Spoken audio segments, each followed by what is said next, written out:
Perlawanan Sultan Bahabullah melawan Portugis. Latar belakang terjadinya perang dengan Portugis. 1. Portugis memaksakan monopoli perdagangan untuk mencukupi kebutuhan di negaranya. 2. Monopoli perdagangan yang dijalankan Portugis membuat petani Ternate semakin menderita. 3. Portugis telah ikut campur tangan dalam urusan pemerintahan Ternate dengan menangkap Raja Ternate sebelumnya, yaitu Raja Tabarigi. 4. Keserakahan dan kesombongan Portugis yang memandang rendah penduduk Ternate. 5. Karena Sultan Bahabullah ingin membalas dendam atas kematian ayahnya, yaitu Sultan Hairun Jamil, oleh orang-orang Portugis karena telah membunuhnya di bawah pimpinan Lopes de Mascuit pada tanggal 20 Februari 1570. Jalannya peperangan.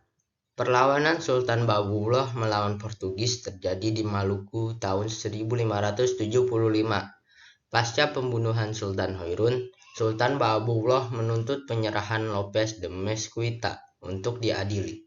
Benteng-benteng Portugis di Ternate, yakni Towicho, Santo Lucia, dan Santo Pedro jatuh dalam waktu singkat, hanya menyisakan benteng Sao Paulo, kediaman de Mesquita. Atas perintah Bahabullah, pasukan Ternate mengepung benteng Sao Paulo dan memutuskan hubungannya dengan dunia luar. Suplai makanan dibatasi hanya sekedar agar penghuni benteng bisa bertahan. Karena tertekan, Portugis terpaksa memecat Lopes de Mesquita dan menggantinya dengan Alvaro de Ataide. Namun langkah ini tidak berhasil meluluhkan Bahabullah. Meskipun bersikap lunak terhadap Portugis di Sao Paulo, Sultan Bahabullah tidak melupakan sumpahnya.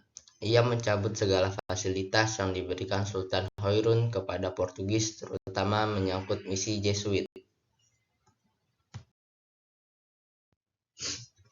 Tahun 1575, seluruh kekuasaan Portugis di Maluku telah jatuh dan suku-suku atau kerajaan pribumi yang mendukung mereka telah berhasil ditundukkan, hanya tersisa benteng Sao Paulo yang masih dalam pengepungan. Selama 5 tahun, orang-orang Portugis dan keluarganya hidup menderita dalam benteng, terputus dari dunia luar sebagai balasan atas pengkhianatan mereka. Sultan Bahabullah akhirnya memberi ultimatum agar mereka meninggalkan Ternate dalam waktu 24 jam. Akhir dari peperangan. Demikianlah tanggal 15 Juli 1575 orang Portugis pergi secara memalukan dari Ternate. Tak satu pun yang disakiti. Mereka kemudian diperbolehkan menetap di Ambon hingga tahun 1576. Setelah itu, sebagian dari mereka pergi ke Malaka dan sebagian lagi ke Timor, di mana mereka menancapkan kekuasaan mereka hingga 400 tahun kemudian. Akibat dari peperangan. 1. Dengan kepergian orang Portugis, Sultan Bahabullah menjadikan benteng Sao Paulo sebagai benteng sekaligus istana. Ia merenovasi dan memperkuat benteng tersebut, kemudian mengubah namanya menjadi Benteng Gamalama. Sultan Bahabullah masih melanjutkan hubungan dengan bangsa barat, termasuk Portugis, dan mengizinkan mereka menetap di Tidore. Akan tetapi tanpa pemberian hak istimewa. Para pedagang barat diperlakukan sama dengan pedagang-pedagang dari negeri lain, dan mereka tetap diawasi dengan ketat. Sultan Bahabullah bahkan mengeluarkan peraturan yang mewajibkan setiap bangsa Eropa yang tiba di Ternate untuk melepaskan topi dan sepatu mereka, sekadar untuk mengingatkan mereka agar tidak lupa diri. 2. Sultan Bahabullah tetap memelihara persekutuan yang telah terbentuk dan sering mengadakan kunjungan ke wilayah-wilayah yang mendukung Ternate dan menuntut kesetiaan mereka terhadap persekutuan yang dipimpinnya.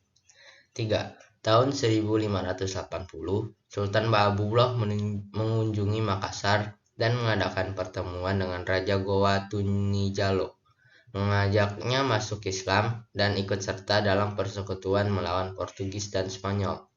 Sang raja tak langsung menyetujui ajakan Sultan untuk memeluk Islam, namun setuju untuk ikut dalam persekutuan. Kemudian sebagai tanda persahabatan, Sultan Bahabullah menghadiahkan Pulau Selayar kepada Raja Goa.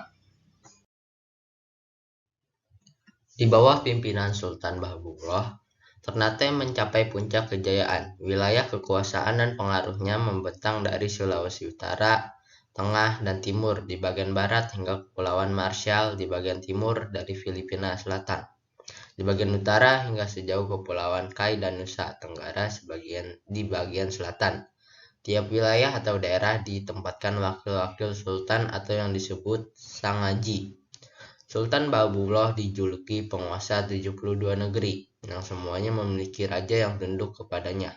Sejarawan Belanda, Valentin menuturkan secara rinci nama-nama ke-72 negeri tersebut, hingga menjadikan Kesultanan Ternate sebagai kerajaan Islam terbesar di Indonesia Timur. Sultan Bahabullah tetap melanjutkan kebijakan ayahnya dengan menjalin persekutuan dengan Aceh dan Demak untuk mengusir Portugis dari Nusantara. Persekutuan Aceh, Demak, Ternate ini merupakan simbol persatuan Nusantara karena ketiganya sebagai yang terbesar dan terkuat di masa itu untuk menyatukan wilayah barat, tengah, dan timur Nusantara dalam satu ikatan persaudaraan, mewujudkan kembali persatuan Nusantara sejak keruntuhan Majapahit. Demikianlah perlawanan Sultan Bahabullah melawan Portugis. Maaf jika ada kata yang salah dan berlibat. Kurang lebihnya mohon maaf. Assalamualaikum warahmatullahi wabarakatuh.